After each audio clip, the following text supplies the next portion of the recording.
नमो बुद्धाय. Buddha Dhamma in Marathi podcast या चॅनलवर आपले स्वागत आहे. मी मिलिंद. याआधी आपण त्याच्या 4 गोष्टी वाढतात हे कथावाचन बघितले. आज आपण शिल्वानाचे 1 दिवसाचे जीवन श्रेष्ठ आहे हे कथावाचन बघूया. संकीज्य श्रामणेराची कथा. जेतवनात असताना 30 भिक्षू तथागतांजवळ कर्मस्थान ग्रहण करून ध्यान भावना करण्यासाठी जंगलात जाण्यासाठी आज्ञा मागू लागले. बुद्धाला त्यातील धोक्याची आगाऊ कल्पना होती, म्हणून ते म्हणाले, भिक्षूंनो, सारीपुत्रास भेटून जा. ते सारीपुत्रास भेटले. तेव्हा सारीपुत्र म्हणाले, तुमच्याबरोबर कुणी श्रामणेर आहे का? नाही म्हणते. तेव्हा ते म्हणाले, या संकीज्य श्रामणेरास सोबत घेऊन जा. ते नाही म्हणत होते. सारीपुत्राने त्यांना राजी केले. श्रावस्तीपासून 20 अर्जन दूर अशा जंगलात ते ध्यान भावना करू लागले.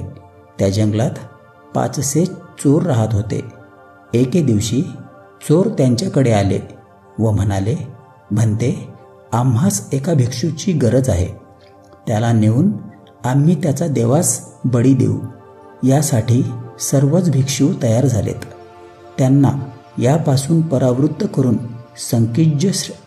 संकीज्य श्रामणेर चोरांबरोबर त्यांच्या म्होरक्याकडे जाऊ लागला. त्याला तथागताने आपणास का पाठवले याची जाणीव होती. चोर श्रामणेरास घेऊन जात होते. भिक्षू अश्रू ढाळीत होते, पण संकीज्य निर्विकार त्यांच्यासोबत जात होता. तो 7 वर्षाचा असतानाच प्रवर्जित झाला होता. प्रतिसंविदेबरोबरच त्याने अरहंत पद प्राप्त केले होते. बळी देण्याची विधी पूर्ण झाली. चोराच्या प्रमुखाने त्यांच्या शरीरावर तलवार चालवली. ती 2 वेळा वागली. श्रामणेर त्यावेळी ध्यानासमापन्नावस्थेत निश्चल बसून होता. शेवटी चोरांना आश्चर्य वाटले. त्यांनी त्यांचे पाय धरले, क्षमा मागितली. त्याचबरोबर दशशील ग्रहण करून ते प्रवर्जित झाले. श्रामणेर त्या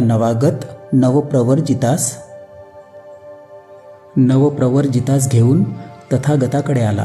सर्व वृत्तांत सांगितला. तथागत त्या नवागत प्रवर्जितास म्हणाले, चोरी करून दुशिलात राहून 100 वर्ष जगण्यापेक्षा ह्यावेळी शिलात प्रविष्ट होऊन तुमचे 1 दिवसाचे जीवन श्रेष्ठ आहे. असा उपदेश करताना त्यांनी गाथा सांगितली. त्या गाथेचा अर्थ, जो दुराचारी आणि ध्यानरहित आहे तो जरी 100 वर्षे जगला तरी त्यापेक्षा शिल्वानाचे ध्यानरहित 1 दिवसाचे जगणे श्रेयस्कर आहे. सार, शिल्वंताचे 1 दिवसाचे जीवन श्रेष्ठ असते. मला आशा आहे की तुम्हाला आजची कथा आवडली असेल. पुन्हा भेटूया छान अशा नवीन एपिसोडमध्ये. तोपर्यंत बुद्ध धम्म इन मराठी पॉडकास्ट चॅनलला लाईक, सबस्क्राईब आणि शेअर करायला विसरू नका. धन्यवाद.